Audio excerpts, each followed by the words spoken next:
वर्षभर टिकणारं आंब्याचं गोड लोणचं बनवण्यासाठी अगोदर आंब्याच्या फोडी करून त्यामध्ये हळद आणि मीठ ॲड करायचं आहे, रात्रभर ठेवून द्यायचं आहे आणि नंतर मिठाच्या पाण्यातून काढून दुसऱ्या दिवशी 4 ते 5 तासासाठी उन्हामध्ये सुकवून घ्यायचे आहेत।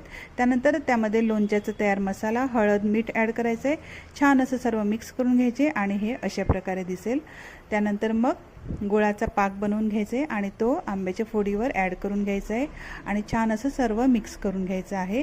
आता एका पातेल्यामध्ये तेल गरम करून घ्यायचे, त्यानंतर मग त्यामध्ये काळी मिरी, बडीशोप, राई आणि राई पूड, मेथीदाणा, हिंग आणि मसाले सर्व ॲड करायचे आहेत आणि छान असं फ्राय करून घ्यायचं आहे आणि थंड करून घ्यायचं आहे। त्यानंतरच त्यामध्ये मग थंड झाल्यानंतर त्यामध्ये आंब्याच्या फोडी ॲड करायचे आहेत आणि 15 तासासाठी असंच ठेवून द्यायचे आणि नंतर मग एका बरडीमध्ये भरून घ्यायचं आहे आणि 2 दिवसानंतर मग त्यामध्ये तेल ॲड करायचे।